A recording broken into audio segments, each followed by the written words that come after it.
So Notion, one of the investors in Paddle, they've got this great quote. This is important whether you're bootstrapped or you're looking for that VC fundraising. So if you're bootstrapped, obviously you want that profitable growth. You want to do this efficiently. You want to keep a lean team ideally, so that you can hit your profit milestones. But then if you're a VC backed as well, you want to demonstrate to your investors that you can get from Series A to Series B in a scalable and efficient way. You're not just going to balloon your costs and not be able to hit those growth targets. So as we talk today about the different pieces and risks, thinking about how we can do this efficiently is going to be super important. And I think we'll start off with the number one risk, and compliance is massive, but the big issue in compliance is the lack of awareness there is around what's important. And sales tax is one of those. So we've got Ben Murray here, who's from SaaS CFO. He shares kind of his insights. When I surveyed my audience, and my audience, primarily say US, Canada, Europe, 60% of the respondents said NA as the response. And I can only assume, and I don't know in that NA, is it just, hey, are we ignoring it? Or are we truly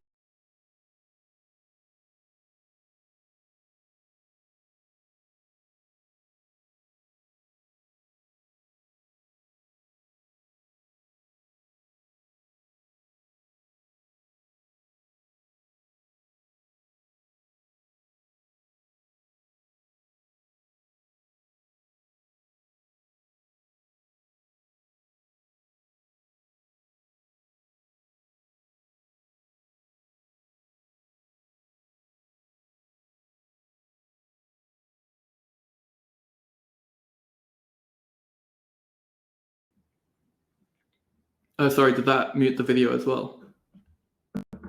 Oh, shoot. My bad, guys. Let me get back. When I surveyed my audience, and my audience, primarily say US, Canada, Europe, 60% of the respondents said NA as the response. And I can only assume, and I don't know in that NA, is it just, hey, are we ignoring it?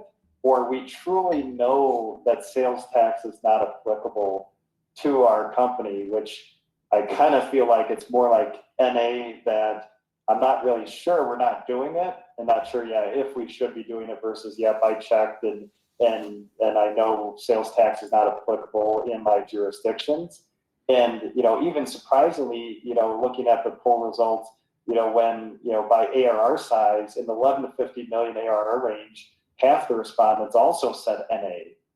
So just, you wonder if they're just ignoring it, not sure, or never taken on the complex challenge of understanding what liability they may have.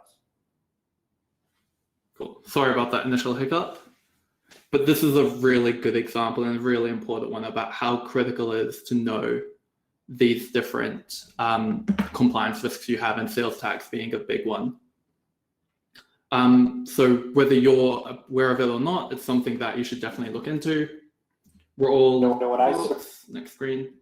We're all aware in Europe that we've got VATMOS, but most of the world right now is now rolling out tax laws, and they're doing this based on your economic nexus. So in the past, where depending on where you are located as a business, that's no longer the case, and now it's based on where your customers are. And different countries have different laws, so it's really critical that you're doing your research, and it is quite complicated. So looking for an actual industry professional who understands digital services and what their requirements are in terms of tax liability. Take the US as an example. So they've recently changed their tax laws, and now they've got over 11,000 different tax jurisdictions. This isn't just based on your sales volume, but this could also be based on your transaction count. So in certain counties, you've got, if you have about 200 transactions, then you now owe sales tax in that country. And on the flip side as well, it's so complicated that your next door neighbor could pay a different sales tax amount to yourself. So it's getting messier and messier, and now you're needing tools such as Avalara, even Stripe just launched their own tax. Are people saying there's no sound? Can you hear me? Okay, cool. Using the correct tools and looking at companies like Stripe, where they're launching their own tax products, is going to be super important for you.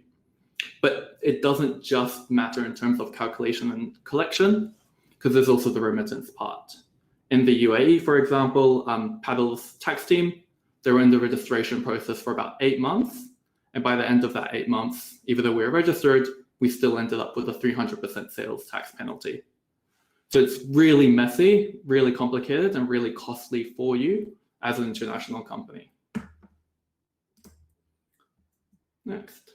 But the other piece of compliance is also the payment compliance. So we all know about different Visa, MasterCard kind of regulation that apply in the whole world. But then on top of that, you have local regulation country by country. So 3D Secure is an example where it's the bank verifying the transactions. This depends on a bank's infrastructure and whether a bank requests 3D Secure.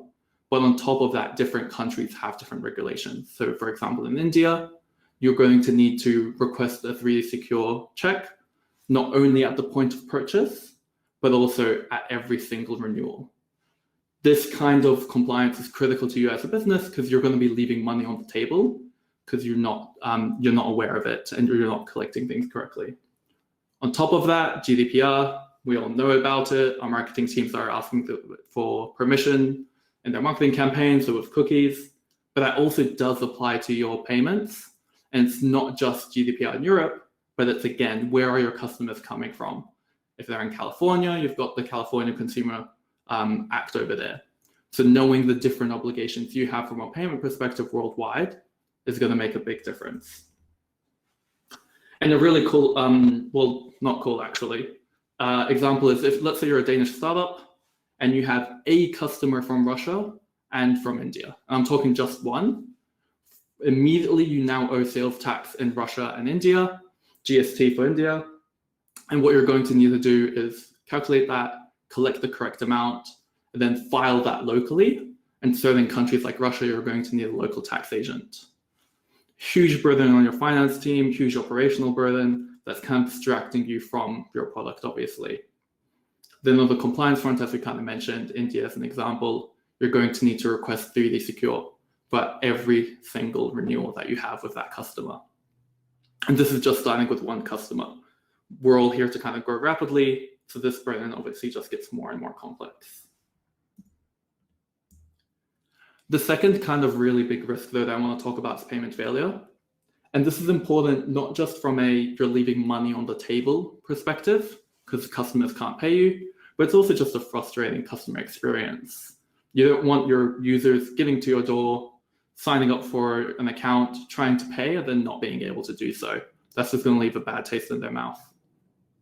So looking at what can we do to actually fix these problems instead of focusing on the issues itself, let's talk about solutions.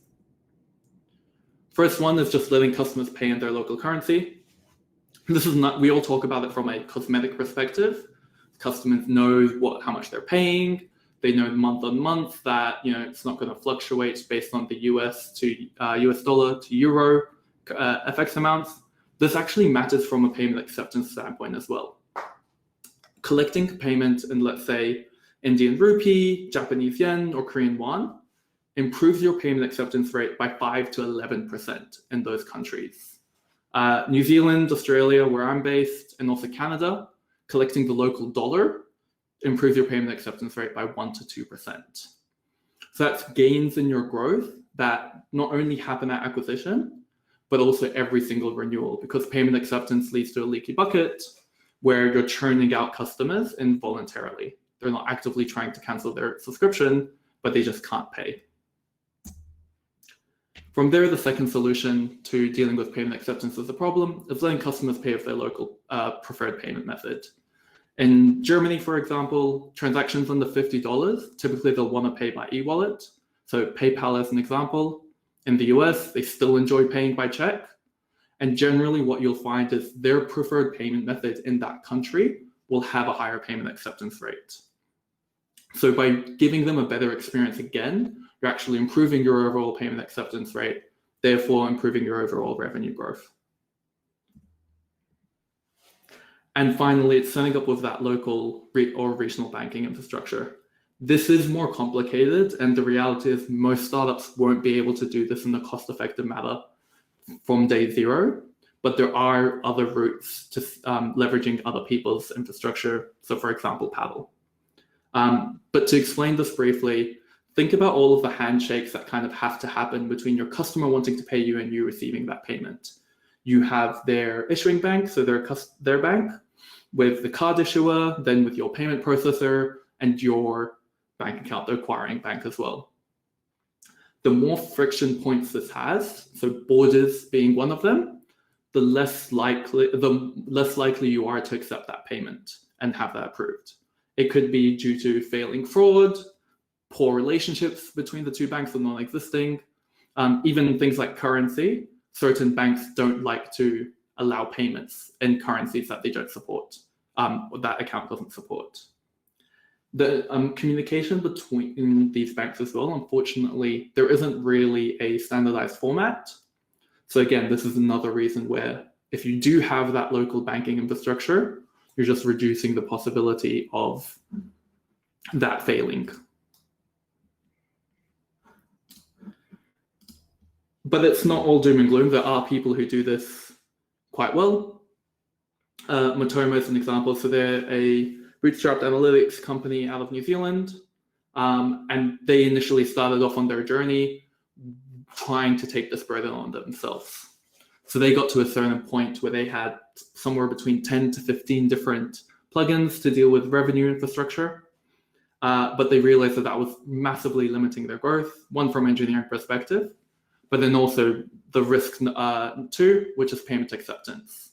So they had about 88% payment acceptance, which meant 12% of their customers couldn't pay them even though they wanted to. Realizing the costs kind of in doing that, they came to Paddle, working together and rolling out, leveraging our infrastructure, but then also rolling out 12 additional currencies. They went from 88% payment acceptance rate to 98% payment acceptance rate. And as we mentioned, that's helping not only with that initial acquisition, but also LTV, because it's every renewal that's improving. On the flip side, just thinking of kind of the hyper growth side of startups, you've got Kaleido. This is their website, move.bg. They didn't start on their journey first and then look back at revenue infrastructure. They actually wanted to understand how to tackle global growth from day zero. And so they were looking at localized pricing, what currencies can they support, correct billing models for them. But in understanding that kind of risk number one and risk number two, they had a kind of plan from day one of revenue strategy. They initially started off with local currencies, but then also localizing based on purchasing power. They saw a 33% growth rate. And within 18 months, they had customers in 181 countries because they never worried about compliance in those countries, 43,000 users, and a really awesome exit to Canva, which we're all familiar with and all know. So these are two examples of companies that, one, they kind of started on that journey and then went back and worked on it, or two, starting from day zero. The point I'm trying to make here, though, is that it's just important to get this stuff under control, no matter where you are in your journey as a company, because it's going to be critical to your growth, and you'll get that second wind, even if you're 2, 3, 5 years down the line as a SaaS product. So just wrapping up before I dive into the questions, I can see a couple already there from Jasper and Norden. 5 main takeaways for today. Make sure that you're looking at sales tax based on your customer's location. And to answer Jasper's question, there is a difference between B2C and B2B, but that does differ region to region. So even in the US, county to county, B2C and B2B tax differs. And this is the level of complexity you want to look at. I think the Kaleido founders, they found a 1,300-page EY document detailing all the specificities around digital sales tax. Then on top of that, you've got payment regulation. So looking at the local regulation and rules there is, making sure you're not just leaving money on the table. Can you accept Amex payments in a certain country with a certain gateway? Looking into all those different rules. Let your customers pay with the local currency. That's going to help you with payment acceptance, but it's also just a nicer experience. Enable localized payment methods. Again, nice experience, improve payment acceptance. It's a win-win type situation. And finally, look at setting up local or regional banking, or looking at someone who can help you leverage that. Instead of you setting up multiple gateways worldwide, what's the platform that allows you to do that inherently?